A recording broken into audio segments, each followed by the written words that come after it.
আসসালামু আলাইকুম। মেডিকেলে হয়নি বলে কি ভাইয়া ডেন্টালেও হবে না? আমি জানি এই ধরনের সাইকোলজিক্যাল সমস্যাই আসলে অধিকাংশ ছাত্রছাত্রী এখন ঘুরপাক খাচ্ছে। ডেন্টাল পরীক্ষার আগে যতটুকু না তোমার প্রিপারেশনের ঘাটতি, তার থেকে সবচেয়ে বড় প্রবলেম তুমি এই সাইকোলজিক্যাল এই প্রশ্নটা থেকে তুমি বের হতে পারতেছো না যে ভাই মেডিকেলে হয় নাই, ডেন্টালেও তো মনে হচ্ছে হবে না। এই সাইকোলজিক্যাল প্রবলেমের সলিউশন করতে পারলেই তুমি 80% ডেন্টালে চান্স পাওয়ার দৌড়ে হচ্ছে এগিয়ে থাকবা। দেখো, একটা জিনিস আমি তোমাকে সবসময় বলি, ইউ অল আর চ্যাম্পিয়ন্স। চ্যাম্পিয়নদেরও ভাই খারাপ দিন আসে। এই যে যেমন ধরো ক্রিকেট বিশ্বকাপের যদি একটা এক্সাম্পল দিই, অস্ট্রেলিয়া 23 সালে যে চ্যাম্পিয়ন হইলো, সেই অস্ট্রেলিয়া কিন্তু প্রথম 3 ম্যাচের 3টাই হারছে। প্রথম 3 ম্যাচের 3টা হেরে কিন্তু ওরা একদম পয়েন্ট তালিকার তলানিতে অবস্থান করতেছিল, 10 নম্বর পজিশনে। বাংলাদেশ ওদের উপরে ছিল। সেই অস্ট্রেলিয়া দেখো পরবর্তীতে কি হলো, পুরো টুর্নামেন্টে ঠিকই কিন্তু ম্যাক্সওয়েলের কিছু অতিমানবীয় পারফরমেন্স, ফাইনালে যে ট্রাভিস হেডের সেঞ্চুরি, ঠিকই কিন্তু দিন শেষে চ্যাম্পিয়নরা কিন্তু চ্যাম্পিয়নের মতোই কামব্যাক করে ট্রফি জিতে নিছে। ইন দ্য এন্ড এন্ডিংটা ম্যাটার করে বাচ্চারা, বুঝছো? স্টার্টিংটা ম্যাটার করে না।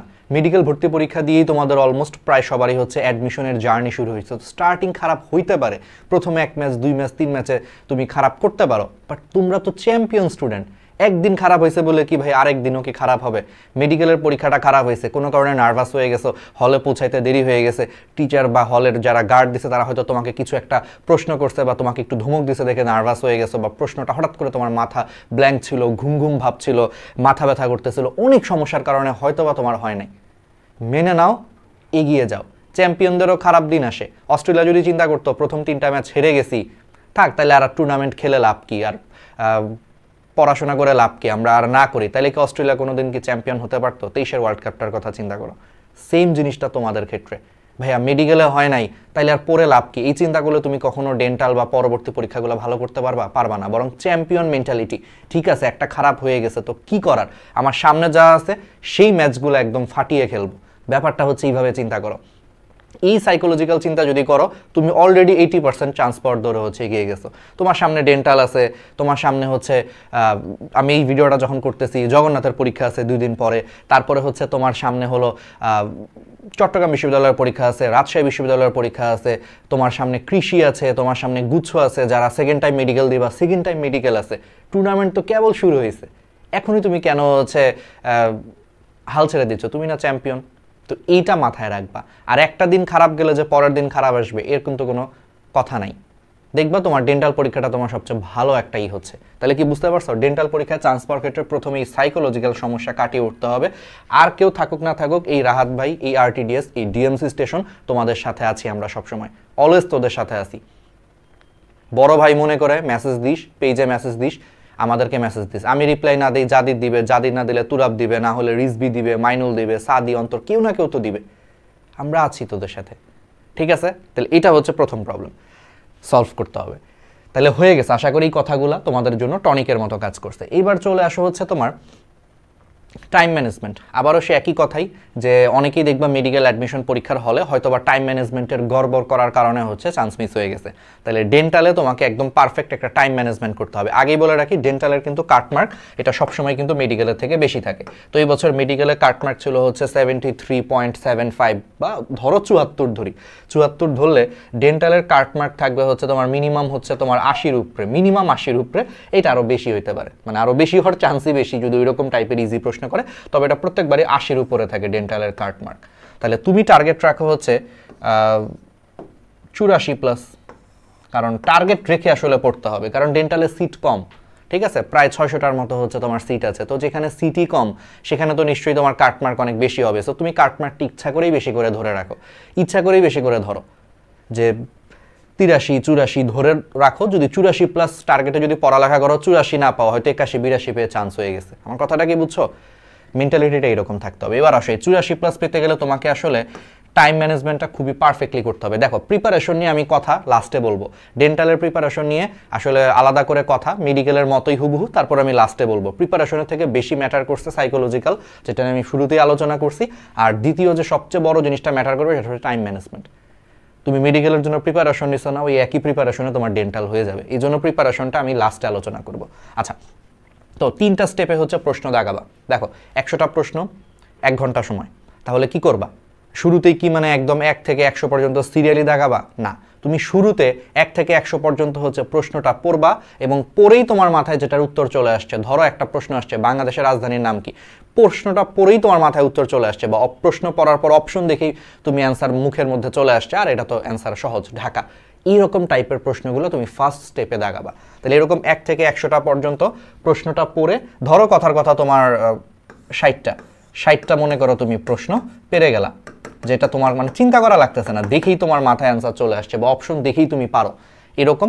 তাহলে 1 থেকে 100টা প্রশ্ন তোমার পড়া হয়ে গেল, আর 60টাও তোমার দাগানো হয়ে গেল। দেখবা এটা দাগাইতে তোমার সময় লাগবে হচ্ছে 30 মিনিট, সর্বোচ্চ 30, বা কারো কারো ক্ষেত্রে এটা ভাই 35 মিনিটও লাগতে পারে, 30 থেকে 35 মিনিট।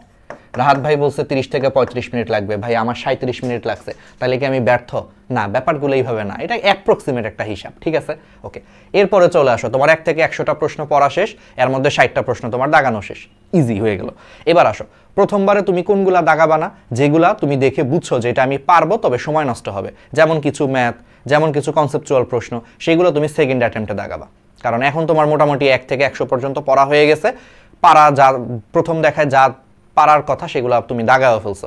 এবার তুমি আসো হচ্ছে সেকেন্ড স্টেপে কি করবা? সেকেন্ড স্টেপে হচ্ছে তুমি যেগুলো প্রথমবারে স্কিপ করছিলা তুমি সেগুলো হচ্ছে এখন দাগাবো। তাহলে প্রথমবারে তুমি কি স্কিপ করছো? প্রথমবারে তুমি নিশ্চয়ই হচ্ছে ম্যাথ টাইপের কিছু স্কিপ করছো, প্রথমবারে তুমি কনসেপচুয়াল কিছু প্রশ্ন একটু চিন্তা করতে হবে, যেমন ধরো হচ্ছে কেমিস্ট্রির কিছু আকার আকৃতি রিলেটেড প্রশ্ন আছে, নিচের কোন আয়নের আকার হচ্ছে সবচেয়ে বেশি, বা নিচের কোন আয়নের আকার সবচেয়ে ছোট, এরকম কিছু কনসেপচুয়াল প্রশ্ন আসে যেটা একটু আসলে সময় লাগে, এগুলো হয়তো তুমি স্কিপ করছিলে, যেটা আমি দ্বিতীয় অ্যাটেম্পটে দাগাবো। তাহলে সেকেন্ড অ্যাটেম্পট বা সেকেন্ড স্টেপে তুমি হচ্ছে ম্যাথ কনসেপচুয়াল প্রশ্নগুলো দাগায় ফেলো। ধরো এগুলো দাগাইতে তোমার একটু সময় লাগবে, স্বাভাবিক, ধরলাম তুমি এগুলো দাগাইতে হচ্ছে তোমার এরকম আরো ধরো 15টা এরকম ধরো প্রশ্ন আছে, তো এরকম 15টা প্রশ্ন ধরো তুমি দাগাইতে তুমি সময় নিছো হচ্ছে ধরো 15 মিনিট। অ্যাডমিশনে কিন্তু আসলে 1 মিনিট, একটা প্রশ্ন 1 মিনিট মানে কিন্তু অনেক টাইম। মেডিকেলে কিন্তু গড়ে একটা প্রশ্ন দাগানোর জন্য 36 সেকেন্ড সময় পাওয়া যায়, সেই জায়গায় তুমি 1 মিনিট করেই মনে করো সময় নিছো, ধরলাম আরও বেশি, ধরো তুমি 15টা প্রশ্ন দাগাইছো হচ্ছে 15 মিনিট, হ্যাঁ আমি বেশি করেই ধরলাম। তাহলে দেখো তোমার মোটামুটি 15 আর 60 কয়টা দাগানো হয়ে গেল? 75টা দাগানো হয়ে গেল। তাহলে তোমার 75টা দাগানো হয়ে গেল, তোমার মোটামুটি টাইম লাগছে হচ্ছে 45 থেকে 50 মিনিট সময় চলে গেছে। স্টিল তোমার হাতে 10 মিনিট সময় আছে না?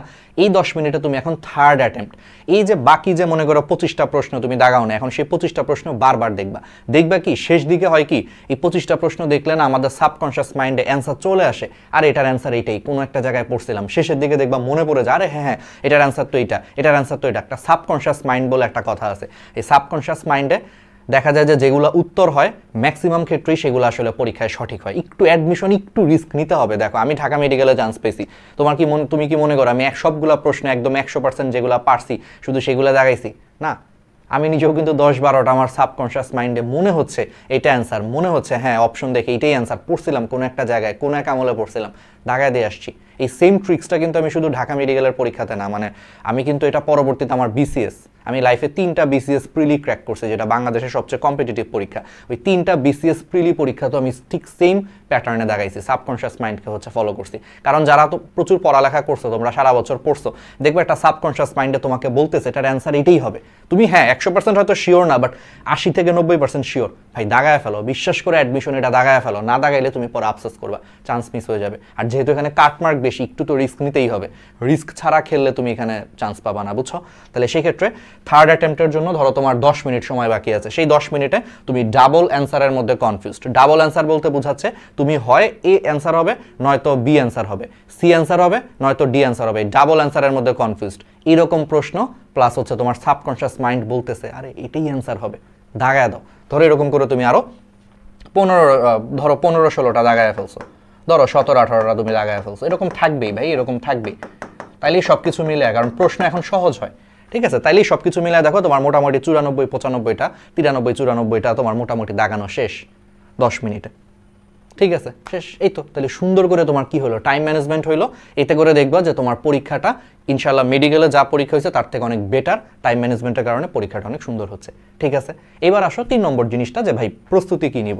আর আছে মনে করো 7 দিনের মতো, লাস্ট 7 দিনে আসলে প্রস্তুতি নেওয়ার মতো কিছু নাই, কারণ তুমি মেডিকেলের জন্য একবার পড়ছো, যা পড়ছো ওইগুলাই বারবার দেখবা। মেডিকেলের জন্য দেখো তুমি বেসিক কিছু কাজ করছো না, দাগানো লাইন তুমি পড়ছো না, তুমি অনুশীলনী সলভ করছো না, বিশেষ করে ফিজিক্স কেমিস্ট্রি অনুশীলনী সলভ করছো না, করছো খুব ভালো মতো। এই দুইটা তো তোমার বেসিক, সাথে আরেকটা এক্সট্রা কাজ করবা, গত 5 বছরের ডেন্টাল প্রশ্নগুলো একটু সলভ করে যাও, লাস্ট 5 ইয়ার্সের ডেন্টাল প্রশ্নগুলো হচ্ছে একটু সলভ করে যাও, দ্যাটস ইট। সাথে ভাইয়া জিকের জন্য কি করব, ইংলিশের জন্য কি করব, বা প্রশ্ন সলভ করব, এই জিনিসগুলো ধরো এখন অলসতা লাগতেছে ভাইয়া, বুঝতেছি না, তাহলে একটা কাজ করো, আমরা ক্লাস নিচ্ছি, তুমি আমাদের ক্লাসগুলো দেখো। এই যে আমরা যে তোমার জন্য যে ক্লাস নিচ্ছি, তুমি আমাদের ক্লাসগুলো দেখতে পারো। এই যে গতকাল তোমাদের জাদিদ ভাই অনেক কষ্ট করে দেখো, এই যে আমাদের ডিএমসি স্টেশন ইউটিউব চ্যানেলে dental sure short complete GK প্রিপারেশনের হচ্ছে একটা ক্লাস নিছে, বাংলাদেশ প্লাস আন্তর্জাতিক প্লাস সাম্প্রতিক পুরা ক্লাস নিছে, এবং সেই ক্লাসের দেখো পিডিএফ লিঙ্ক, দেখো পিডিএফটাও দিয়ে দিছে ডেসক্রিপশনে, তুমি ক্লাস করো, তা প্লাস হচ্ছে পিডিএফটা ডাউনলোড করো, করে এটাই শেষ মুহূর্তে দেখে যাও, দেখবা তোমার আর জিকে নিয়ে আর কোনো টেনশন করা লাগবে না। সেমভাবে তোমার পরীক্ষা শুরু হইতে হইতে দেখবা যে আমি বা আমার আরেক বন্ধু আছে মইনুল, আমাদের মধ্যে কেউ না কেউ তোমাকে হচ্ছে ইংলিশের একটা complete dental sure short English complete preparation আমরা দিয়ে দিচ্ছি, ব্যাস তুমি ওইটা দেখো, সাথে পিডিএফটা দিয়ে দেবো, এগুলো একটু শেষ মুহূর্তে দেখো। শেষ মুহূর্তে তোমার হাতে সময় নাই, সো আমরা যা শেষ মুহূর্তে যা যা পড়তে বলি সেগুলাই পড়ো, পিডিএফটা পড়ো, দেখবে এখান থেকে ইনশাল্লাহ হচ্ছে চলে আসবে। আর সারা বছর তো পড়ছি, মেডিকেলের জন্য সারা বছর যা পড়ছো এটা রেসিডুয়াল নলেজ হিসেবে আছে। শুধু তাই না, দেখো আমরা কিন্তু dental sure short chemistry first পেপারও গতকাল ক্লাস নিছি, ইউটিউবে লাইভ ক্লাস হয়েছে, দেখো স্ট্রিমড 14 আওয়ার্স আগে ক্লাস নিছি। এটার পিডিএফটা আমি হচ্ছে আমাদের ফেসবুকে দিয়ে দিছি, আমরা এটা ইউটিউবে আবার নতুন করে হচ্ছে এটা পিডিএফ এর লিঙ্কটাও দিয়ে দিব, ক্লাস পিডিএফ এর লিঙ্ক। তাহলে এই ক্লাসগুলো দেখো, এগুলোর পাশাপাশি তোমার যদি সাবজেক্ট ভিত্তিক কোনো প্রস্তুতি লাগে, আমাদের এই ক্লাসগুলো দেখো, সম্পূর্ণ ফ্রি এবং প্রচণ্ড এফেক্টিভ। এখানে আমরা হচ্ছে প্রশ্ন ব্যাংক অ্যানালাইসিস করে সাজেশন দিছি, বিগত 15 বছরের হচ্ছে ডেন্টাল প্রশ্ন সলভ করায় দিছি, এবং সেই প্রশ্নগুলোর আশেপাশের টপিকগুলোও ক্লাসে পড়ায় দিছি, অর্থাৎ এক ক্লাসে তুমি সাজেশন পাচ্ছ, বিগত 15 বছরের ডেন্টাল প্রশ্ন সলভ পাচ্ছ, এবং সেই প্রশ্নের আশেপাশের টপিকগুলো তোমার পড়া হয়ে যাচ্ছে, আমরা পড়ায় দিচ্ছি ক্লাসে, একদম পারফেক্ট ক্লাস, দেখে ফেলো এই ক্লাসগুলো, ঠিক আছে? এই হচ্ছে ব্যাপার। তাহলে এই জিনিসগুলো একটু দেখো। আর তোমাদের মধ্যে আমি জানি, যেটা আসলে জানি এটা তারপরও বলতে হয়, যে তোমাদের মধ্যে অনেকেই আছে সেকেন্ড টাইম প্রিপারেশন নিবা। সেকেন্ড টাইম প্রিপারেশনের জন্য একদম বেস্ট সময় হচ্ছে আসলে কখন জানো, ডেন্টালের পরপরই শুরু করা। আমি জানি এখন বলবা ভাইয়া ডেন্টালের পরে চবি আছে, চবি তো পরের দিনই পরীক্ষা, যাই হোক, তারপরে হচ্ছে ভাইয়া রাবি আছে, কৃষি আছে, জিএসটি গুচ্ছ আছে, ভাই এইগুলো কি দিব না? অবশ্যই দিবা, কিন্তু একটা জিনিস মাথায় রাখো, চবি আচ্ছা চবি পরের দিনই পরীক্ষা হয়ে যাবে ডেন্টালের পরপরই, ঠিক আছে, ওটা বাদ দিয়ে আমি বলতেছি কৃষি গুচ্ছ, জিএসটি গুচ্ছ, এগুলোর জন্য তুমি সেকেন্ড টাইম প্রিপারেশনের পাশাপাশি তুমি যদি প্রত্যেক দিন জাস্ট 1 ঘন্টা করে যদি ম্যাথ করো, তোমার প্রস্তুতি কিন্তু হয়ে যাবে। এবং এগুলা তেমন আহামরি এমন কোনো ম্যাথ আসে না যেই ম্যাথ তুমি আসলে মানে 1 ঘন্টা প্র্যাকটিস করলে রেগুলার তুমি পারবা না, এরকম আসে না। এটা ইঞ্জিনিয়ারিং না, কৃষি গুচ্ছ এটা ইঞ্জিনিয়ারিং না, জিএসটি গুচ্ছ এটা ইঞ্জিনিয়ারিং না যেখানে তোমার ম্যাথ দিবে একদম আইআইটি থেকে বা অন্য এমআইটি থেকে ম্যাথ দিবে, এরকম কিন্তু না।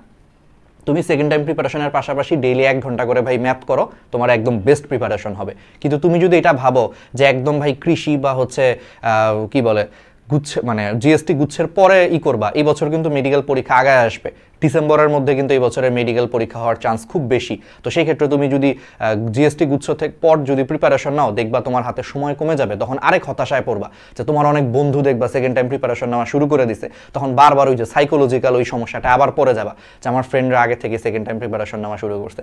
সুতরাং তুমি যদি সেকেন্ড টাইম দাও, যদি দাও ডেন্টালের পরে চবি পরীক্ষাটা দিয়েই তুমি আল্লাহর নাম নিয়ে হচ্ছে শুরু করে দাও, দেখবা একদম বেস্ট একটা প্রিপারেশন হবে। আর আমাদের সাথে যদি কেউ সেকেন্ড টাইমে যুক্ত হতে চাও, আমাদের www.rtdslive.com www.rtdslive.com এই ওয়েবসাইটে যে তোমরা একটু স্ক্রল করবা, হোম পেজে একটু স্ক্রল করবা, শুরুতে এইরকম একটা পেজ দেখবা, এটাকে একটু স্ক্রল করবা, স্ক্রল করে নিচে গেলে হচ্ছে এইচএসসি 26-এর কোর্স, 25-এর হচ্ছে প্রি মেডিকেল, আর এই যে 24-এর জন্য তোমাদের দুরন্ত প্রয়াস 5.0s রিস্টার্ট, সেকেন্ড টাইমের সম্পূর্ণ আলাদা হচ্ছে মেডিকেল কোর্স আর কি, ঠিক আছে? এই যে সেকেন্ড টাইম, ঠিক আছে, সম্পূর্ণ আলাদা। এটা মার্চের 5 তারিখে হচ্ছে ওরিয়েন্টেশন, এবং এরপরে ক্লাস শুরু হবে, এবং অলরেডি হচ্ছে 350+ ছাত্রছাত্রী ভর্তি হয়ে গেছে, যেটা ডেন্টালের পরে এটা 1000 ছুঁয়ে যাবে। সুতরাং তুমি এগিয়ে থাকতে চাইলে করো। এবং আমরা এই কোর্সে আলাদা করে হচ্ছে কৃষি এবং গুচ্ছের আগে কিছু ভার্সিটি ম্যাথ ক্লাস নিব, ম্যাথ ক্লাস বুয়েটের ভাইয়াদেরকে দিয়ে, তো তোমার ম্যাথের যদি দুর্বলতা থাকে সেটাও কাভার হয়ে যাবে, ঠিক আছে? আচ্ছা, আর আরেকটা বড় ব্যাপার, তুমি আমাদের সাথে যুক্ত থাকো না থাকো, এটার থেকেও বেশি ইম্পর্টেন্ট জিনিস হচ্ছে আমাদের সাথে কানেক্টেড থাকো। পেইড কোর্সে যদি ভর্তি না হও কোনো সমস্যা নেই, আমরা তোমাদেরকে ফ্রি কন্টেন্ট দিব, ফ্রি পরীক্ষা নিব, কিন্তু আমাদের সাথে কানেক্টেড থাকো পুরা জার্নিতে, আমরা তোমাদের সাথে আসি বড় ভাই হিসেবে, টিচার হিসেবে না। সেকেন্ড টাইমারদের আমি টিচার হিসেবে কম দেখি, মানে টিচার হিসেবে ওদেরকে মানে আমি কম দেখি, বড় ভাই হিসেবে ওদেরকে বেশি দেখতে পছন্দ করি, কারণ টিচার হিসেবে দেখার থেকে বড় ভাই হিসেবে দেখাটা একজন সেকেন্ড টাইমার জন্য বেশি দরকার। ইমোশন কাজ করে, কানেকশন কাজ করে, ছোট ভাই বোন মনে করে হচ্ছে আমরা কাজ করি, বিশেষ করে সেকেন্ড টাইমের জন্য। ঠিক আছে, তো ভালো থাকো সবাই, এই গাইডলাইনগুলো হচ্ছে ফলো করো। আর অবশ্যই নিজে কই একটা প্রশ্নই করো যে ভাই মেডিকেলে হয় নাই তো কি হয়েছে, তোমরা প্রত্যেকে হচ্ছে চ্যাম্পিয়ন, আর চ্যাম্পিয়নদের খারাপ দিন আসতেই পারে, বাট তার মনে যে চ্যাম্পিয়নরা সবসময় খারাপ করবে তা না, চ্যাম্পিয়নরাই দিন শেষে চ্যাম্পিয়ন হয়। ধন্যবাদ সবাইকে।